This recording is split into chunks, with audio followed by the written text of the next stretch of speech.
Bryant of Changing Spaces SRS wants to inspire you to clear some clutter. It's easy rightsizing on KFOR FM 103.3, 1240 AM. Thank you so much for joining us. We're here every Sunday morning. Jeannine offers up tips, helpful tips to make rightsizing fun. Jeannine, thank you. Good morning. Thank you. Good morning. Fair to say clutter is relative.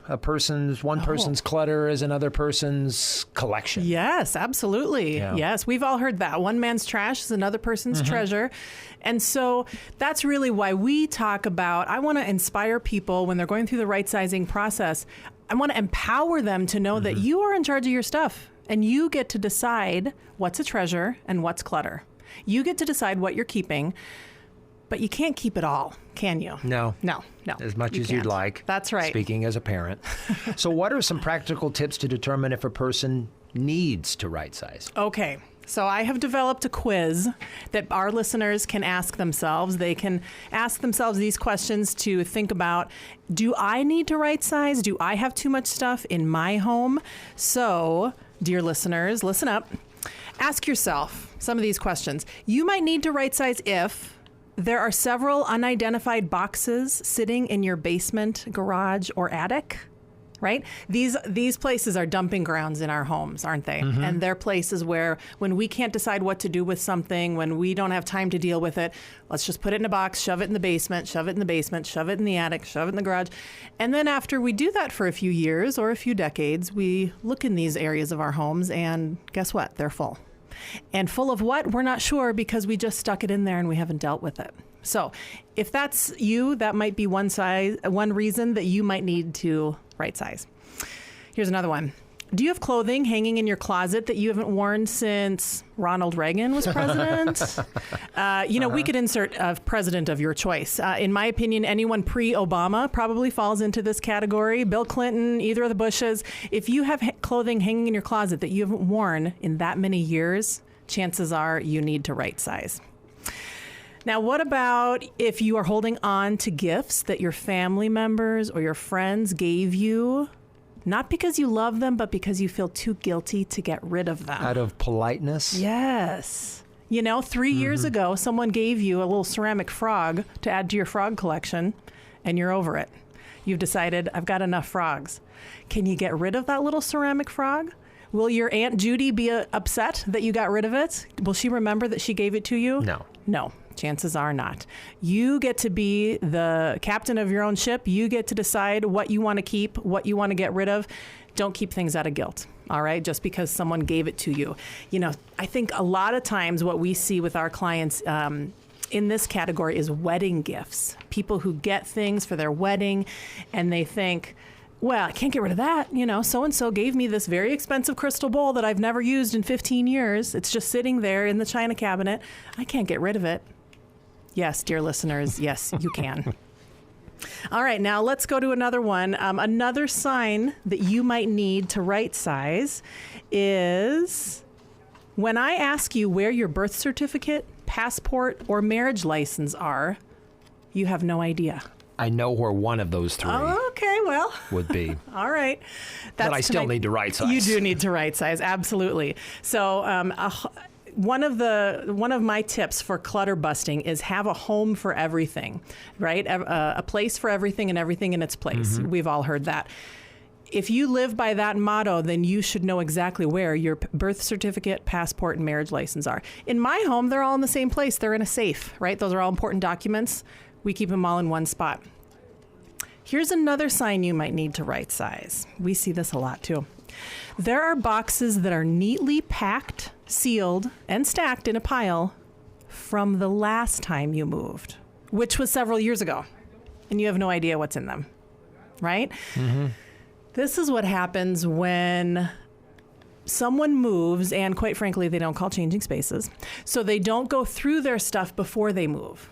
And so a certain kind of panic tends to set in a couple days before the moving truck rolls up.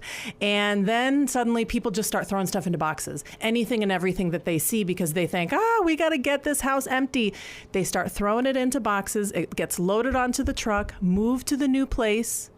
And then those boxes are never opened again. Because, of course, when you get to the new place and you're unpacking, you don't need any of that stuff. You didn't need it in the old house. You don't need it in the new house, but you didn't get rid of it. So it just stays in those boxes. It doesn't see the light of day. And 20 or 30 years later, you're still stuck with them. Yeah. I can relate, Jeannine. I certainly can relate. We see that. I mean, I bet I see that at least once a month when I'm doing in-home consultations with our client. This next one, this is the rule of fives. You've owned books for more than 5 years, but never read them. You have craft projects that have been in process or never even started for more than 5 years, or clothing that hasn't fit you in 5 years. Okay. So, we talk about books that you've owned for 5 years and never read them. Think about how long have those books been sitting on that shelf and you've not read them? For crafters and quilters and sewers, boy, buying craft supplies and starting projects and dreaming up your next project, that's really fun. Sometimes some people would say more fun than actually finishing the craft project. This comes from my own experience, because I remember when I was a child, when my grandmother passed away. My mother was an only child, so she was charged with cleaning out my grandmother's house. I remember my mother cleaning out my grandmother's home and finding all of these craft projects that were incomplete. And my mom thought, okay, I'm going to take these craft projects home and I'm going to complete them. This was 1992. I lost my dear mother in 2005. That's 13 years later.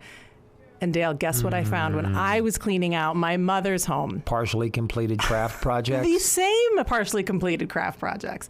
Let me tell you, I stopped the cycle right there. I did not take those partially completed craft projects to my house. I let them go.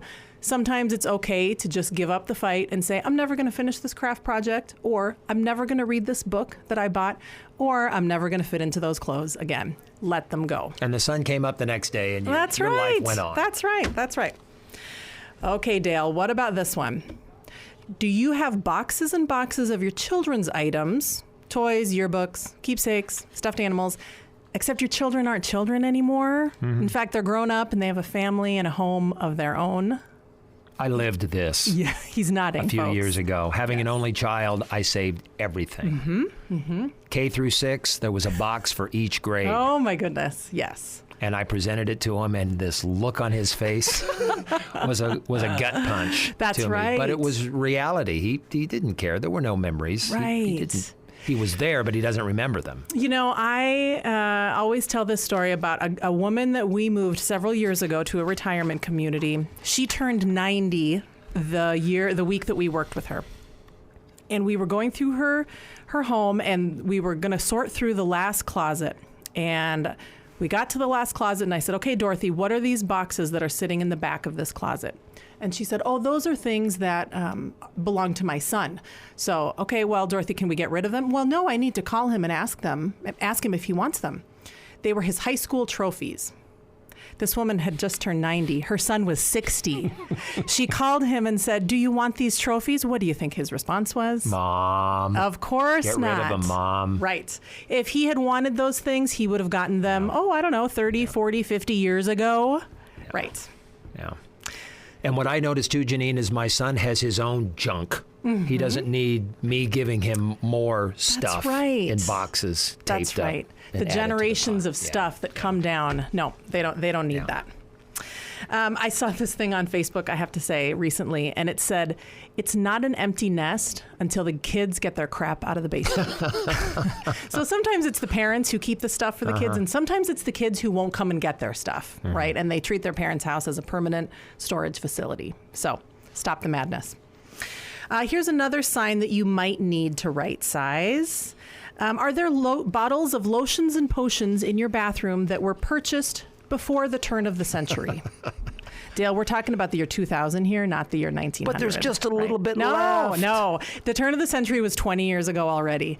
And so if you have things in your toiletry cupboard that have been there for a good long while, toss them out. They're not effective anymore. Chances are you don't need them in the first place if they've been sitting around for so many years and not used up. And give yourself a little bit more breathing room in your bathroom by getting rid of those things. Okay, it's the middle of winter. Here's another sign that you might need to right size. Is your garage being used to store a whole lot of things but not your car. That's why 3-stall garages were invented. And they're so popular, for right? 2 cars and junk. Yes. Or 1 car and 2 stalls for junk. And I tell you what, in my neighborhood, there's plenty of people who have 2-stall or 3-stall garages, and they still aren't parking any vehicles inside of their garage. So absolutely. Here in Nebraska, it's cold in the winter, and that's the reason why we have a garage. Let's put our vehicles inside the garage, and let's get all that crap out. Because if it's being stored in the garage, chances are it's things that you're not using or things that you don't need very much anyway. I can only imagine you've seen some scary garages. We have, yes. And the what makes a garage even scarier is that sometimes critters can get in there, right? It's sort of exposed to the elements. Yeah. And so when you have a lot of stuff stored in a garage, you don't know what else is living in there, and it makes it even scarier. Now, when we, at Changing Spaces SRS, we focus on helping seniors. Going through a garage takes a lot of physical effort, and, it can be uncomfortable out there in the garage. It's cold or it's very hot if you're doing it in the summertime. So sorting through the items in your garage is no easy task. That's why we encourage people to start early, start now, and do it when the weather is a little bit milder, and so it can be a little bit more comfortable. And you can sort of chip away at that mountain of stuff out there in the garage. We're coming up on that time. It's bound to get warmer. Here That's we are right. in the middle part of February. That's right. We were just saying to our kids this morning, spring is around the corner. We're almost here to March. So it's a perfect time to get out there and go through your garage. Don't wait. If you want to take some more time thinking about it, Jeannine has a great book, Ready to Rightsize, a step-by-step guide to your right-sizing journey for older adults and their loved ones. Mm-hmm. Remind listeners again how they can get a copy of your book. Absolutely. I would direct people to my website at EasyRightsizing.com. That website is a treasure trove of resources. There's videos, there's podcasts, there's links to this radio show, there's blog articles, and you can buy my book right there from the website. It's EasyRightsizing.com. Helpful tips to make right-sizing fun. We talk about it every Sunday morning on Easy Right-Sizing on KFOR.